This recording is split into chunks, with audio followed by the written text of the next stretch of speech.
आरव खूप खोडकर, साक्षी अभ्यासू, तर वेदांत नेहमी शांत, सगळ्यांना मदत करणारा. शाळेतला प्रत्येक शिक्षक त्यांना 3 मस्केटियर्स म्हणायचा. एकदा गणिताच्या तासाला मास्तरांनी मोठं उदाहरण दिलं. आरवने प्रश्न सोडवण्याऐवजी फळ्यावर गुपचूप कार्टून काढलं. वर्गभर हशा पिकला. मास्तर रागावले आणि शिक्षा देणार होते. तेव्हा साक्षी लगेच उठून म्हणाली, "सर, कार्टून मी काढलं. आरवला माफ करा." त्या दिवशी आरवला कळलं, खरी मैत्री म्हणजे फक्त खेळणं नाही, तर संकटात स्वतःला दोषी मानूनही मित्राला वाचवणं. हळूहळू शाळा संपली. आता कॉलेजची वेळ आली. साक्षी मेडिकलमध्ये गेली, वेदांत इंजिनिअरिंगला आणि आरवने कुटुंबाच्या व्यवसायात मदत सुरू केली. लहानपणी रोज भेटणारे तिघे आता महिन्याला एकदा भेटायचे. तरीही एकमेकांशी बोलताना वेळ कसा जातो ते कळायचं नाही. एकदा साक्षीच्या कॉलेजमध्ये वार्षिक कार्यक्रम होता. तिला भाषण द्यायचं होतं, पण खूप भीती वाटत होती. आरव आणि वेदांतने तिला रात्री उशिरापर्यंत बसून तयारी करून दिली. कार्यक्रमात ती आत्मविश्वासाने बोलली आणि पहिला क्रमांक मिळवला. त्या दिवशी तिघांनी एकत्र केक कापून साजरा केला. जीवनात सगळं नेहमी सुरळीत होतं असं नाही.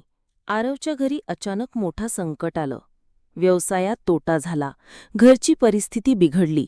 लोकांनी पाठीमागे बोलायला सुरुवात केली. त्यावेळी आरवला असं वाटलं की सगळे सोडून जातील, पण साक्षी आणि वेदांत त्याच्या बाजूला उभे राहिले. साक्षीने आपल्या शिष्यवृत्तीचे पैसे त्याला दिले, तर वेदांतने पार्ट टाइम जॉब करून त्याला मदत केली. आरव म्हणाला, "तुमच्यामुळेच मी उभा राहू शकतो." वेदांत हसून म्हणाला, "अरे वेडा, हेच तर खरी मैत्री आहे. सुखात सगळे साथ देतात, पण दुःखात फक्त खरे मित्र उरतात." काही वर्षांनी तिघेही स्थिर झाले.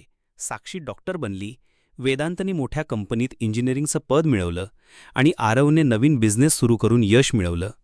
एकदा त्यांनी ठरवलं, आपण कितीही मोठे झालो तरी दरवर्षी एकत्र प्रवासाला जायचं.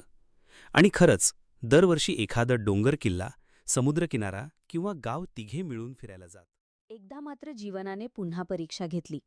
वेदांतला अपघात झाला आणि तो बऱ्याच महिन्यांसाठी हॉस्पिटलमध्ये दाखल झाला. त्याच्या आईवडिलांना आधार नव्हता. तेव्हा आरव रोज ऑफिस संपवून हॉस्पिटलला धाव घ्यायचा.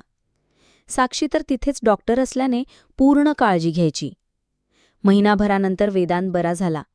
डोळ्यात पाणी आणून म्हणाला, "जर तुम्ही दोघे नसतात तर कदाचित मी पुन्हा उभा राहू शकलो नसतो. आयुष्यभर ही मैत्री जपेन." खरी मैत्री ही आयुष्यभराची असते. ती वेळ, अंतर किंवा परिस्थिती कधीही मोडू शकत नाही. आरव, साक्षी आणि वेदांची गोष्ट म्हणजे केवळ 3 मित्रांची नाही, तर प्रत्येकाच्या आयुष्यातल्या त्या एका खास मित्राची गोष्ट आहे, जो हसवतो, रडवतो